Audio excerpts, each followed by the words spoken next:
രാഹുൽ മാങ്കൂട്ടത്തിനെതിരെ അതിഗുരുതരമായിട്ടുള്ള കാര്യങ്ങളാണ് police SIT magistrate മുമ്പാകെ സമർപ്പിച്ച റിമാൻഡ് റിപ്പോർട്ടിലുള്ളത്. FIR-ൽ പറയുന്ന പല കാര്യങ്ങളും ഇതിനകത്തുണ്ട്. പ്രതിക്ക് ആവലാതിക്കാരിയെ ബലാത്സംഗം ചെയ്ത് കാമസംതൃപ്തി വരുത്തണമെന്നുള്ള ഉദ്ദേശത്തോടുകൂടി സോഷ്യൽ മീഡിയയുടെ പരിചയപ്പെട്ട് സൗഹൃദം സ്ഥാപിച്ചു, വിശ്വാസം ആർജിച്ചു, അങ്ങനെ പറഞ്ഞു തുടങ്ങുകയാണ് റിമാൻഡ് റിപ്പോർട്ട്. ഇതിലെ പല കാര്യങ്ങളും നമുക്ക് പൊതുസമൂഹമായിട്ട് ഇങ്ങനെ പറയാൻ പറ്റുന്ന കാര്യങ്ങൾ ഉള്ള തരത്തിലല്ല. കാരണം രാഹുൽ മാങ്കൂട്ടത്തിനെതിരെ അതിഗുരുതരമായിട്ടുള്ള കാര്യങ്ങൾ ഇതിനകത്ത് റിമാൻഡ് റിപ്പോർട്ടിലെ ആദ്യ പേജിൽ തന്നെ പറയുന്നുണ്ട്.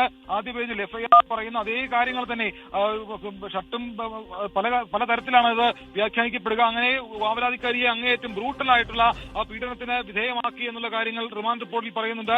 ഈ സംഗതിക്ക് യൂത്ത് കോൺഗ്രസ് പ്രസിഡന്റായിരുന്ന രാഹുൽ മാങ്കൂട്ടത്തിൽ എന്നയാൾ അതിജീവിതയെ ബലാത്സംഗം ചെയ്യുകയും അങ്ങനെ രാഹുൽ മാങ്കൂട്ടത്തിനെതിരെ പലതരത്തിലുള്ള ഗുരുതരമായ കണ്ടെത്തലുകൾ അടക്കം സമർപ്പിച്ചുകൊണ്ടാണ് SIT മജിസ്ട്രേറ്റിന് മുമ്പാകെ ഈ പറയുന്ന റിമാൻഡ് റിപ്പോർട്ട് നൽകിയത്. ഈ റിമാൻഡ് റിപ്പോർട്ട് പൂർണ്ണമായിട്ടും അംഗീകരിച്ചുകൊണ്ട് തന്നെയാണ് രാഹുലിനെ റിമാൻഡിലേക്ക് വിടണം എന്നുള്ള ഒരു തീരുമാനത്തിലേക്ക് മജിസ്ട്രേറ്റ് എത്തുകയും ചെയ്തിട്ടുള്ളത്.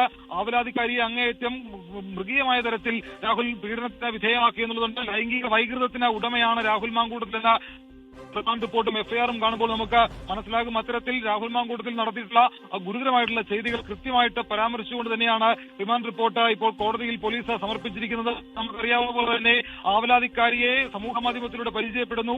ആ പരിചയം ലൈംഗിക താല്പര്യത്തോടു വേണ്ടിയായിരുന്നു, ലൈംഗിക ഉദ്ദേശത്തോടു കൂടിയായിരുന്നു. അതിനുശേഷം ആ യുവതിയെ ഹോട്ടലിലേക്ക് വിളിച്ചു വരുത്തുന്നു.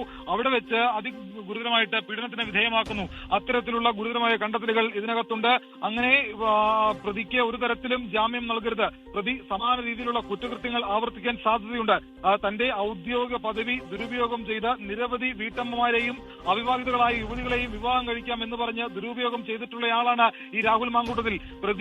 പ്രതിയും അതിജീവിതയും തമ്മിലുള്ള ചാറ്റുകളും അതിജീവിതയുടെ നഗ്ന വീഡിയോകൾ പകർത്തിയ പ്രതിയുടെ ഉടമസ്ഥയിലുള്ള മൊബൈൽ ഫോണുകളും കണ്ടെത്തുന്നതിന് പ്രതിയുടെ സാന്നിധ്യം അത്യന്താപേക്ഷിതമാണ്. അതായത് രാഹുൽ മാങ്കൂട്ടത്തിന്റെ ഏറ്റവും ഗുരുതരമായിട്ടുള്ള ലൈംഗിക വൈകൃതം, അതിജീവിതയുടെ വീഡിയോകൾ ചിത്രീകരിക്കുക, നഗ്ന വീഡിയോകൾ ചിത്രീകരിക്കുക, അതിനുശേഷം അതുപയോഗിച്ചുകൊണ്ട് ഈ ഭീഷണിപ്പെടുത്തുക, അങ്ങനെ ചെയ്യുന്ന ആളാണ് രാഹുൽ മാങ്കൂട്ടത്തിൽ MLA. അപ്പോൾ അത് കൃത്യമായിട്ട് കണ്ടെത്തണമെങ്കിൽ, അതുമായി ബന്ധപ്പെട്ട ഫോണിന്റെ ശാസ്ത്രീയ പരിശോധനകൾ നടത്തി ആ വിവരങ്ങൾ കണ്ടെത്തണമെങ്കിൽ രാഹുൽ മാങ്കൂട്ടത്തിലെ കസ്റ്റഡിയിൽ വേണ്ടത് അത്യന്താപേക്ഷിതമാണെന്ന് റിമാൻഡ് റിപ്പോർട്ടിൽ പറയുന്നു.